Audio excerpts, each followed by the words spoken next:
Cześć, dzisiaj zapraszam Was na recenzję kolejnego laptopa od marki Dream Machines. Tym razem będzie to laptop w nieco niższej cenie niż testowany poprzednio. I sprawdzimy, jak to wypada w praktyce. Przede wszystkim też zrobimy testy w grach. Ceny macie w linkach w opisie filmu. Na wstępie zachęcam do zostawienia łapki w górę, będzie mi bardzo miło. I zapraszam do oglądania. Zaczynamy. Tak więc dzisiaj testowany model jest nieco tańszy.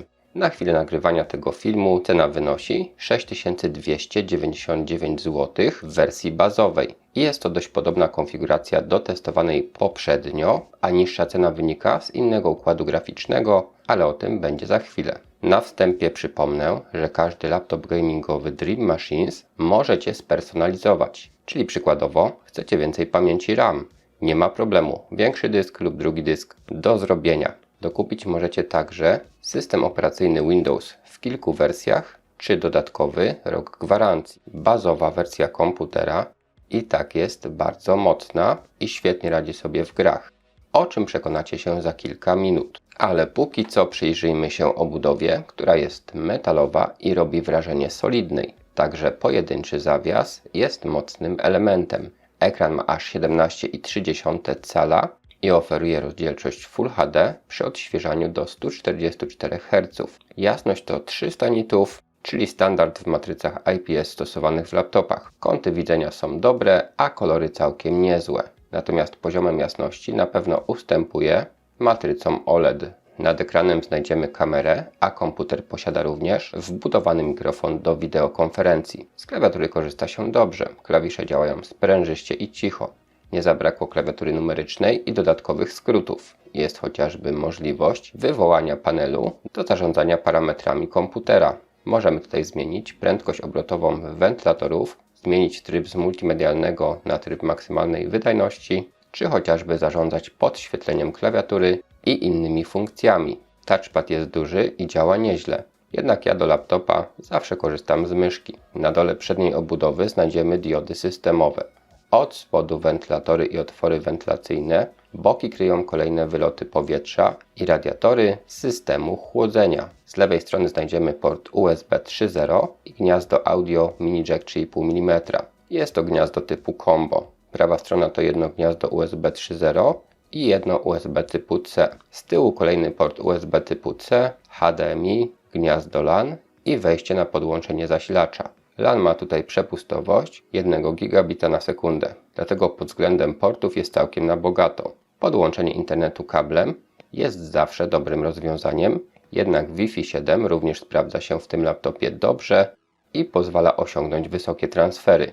Wbudowany dysk SSD również jest szybki, a pojemność 1 TB pozwala na zainstalowanie sporej ilości gier, chociaż tutaj to już zależy tak naprawdę od wielkości instalatorów poszczególnych tytułów.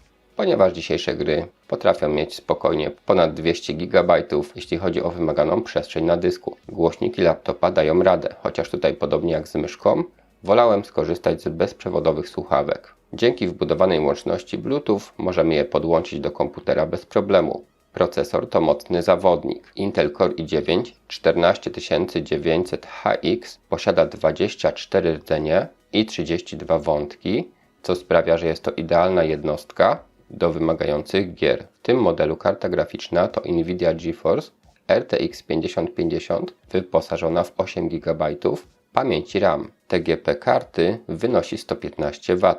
Płyta główna oparta jest na chipsecie HM770, a pamięci RAM w tym przypadku mamy 32 GB w dwóch modułach po 16 GB. Taktowanie to 5600 MHz, a są to pamięci typu DDR5. Pozwala to grać na wysokich ustawieniach w nowe tytuły jak Stalker 2, czy już w nie takie nowe, ale wciąż bardzo wymagające produkcje jak Cyberpunk 2077. Korzystając z ray tracingu i innych ulepszeń grafiki, ilość klatek na sekundę była co prawda niższa, ale przy nieco obniżonych ustawieniach dało się uzyskać wzorową płynność w każdej grze. Póki co było sporo o zaletach tego modelu, ale co jest na minus? Na pewno trzeba wspomnieć o dwóch aspektach. Laptop podczas grania w wymagające tytuły jest zwyczajnie głośny. Podzespoły muszą być na bieżąco chłodzone, aby utrzymać bezpieczne temperatury i wydajność.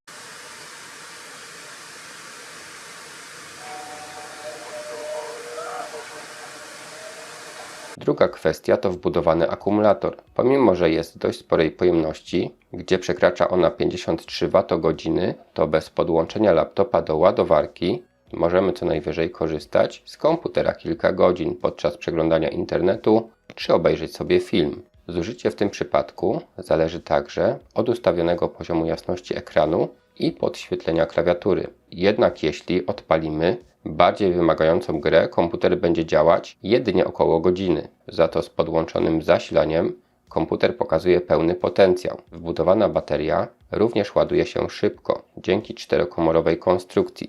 Zasilacz dołączony do zestawu ma moc 230 W, a plusem mocnego chłodzenia na pewno jest to, że temperatury podzespołów, czyli procesora i karty graficznej, nawet podczas dłuższych sesji grania, utrzymują temperatury pracy na optymalnych poziomach. Ok, podsumowując, jeśli chodzi o samą bazę, no to laptop jest bardzo podobny do poprzednio testowanego, mocniejszego modelu. Tutaj mamy po prostu niższą cenę, trochę inne podzespoły, natomiast mimo wszystko ten laptop jest wystarczający do grania w nowe gry, nawet przy całkiem wysokich ustawieniach. W trakcie filmu widzieliście wszystkie plusy i minusy, jeśli chodzi o moje obserwacje z testów. Pamiętajcie, że cenę w każdej chwili sprawdzicie sobie w linkach w opisie filmu, także czy jest jakaś promocja i znajdziecie tam też link do poprzednio testowanego mocniejszego laptopa.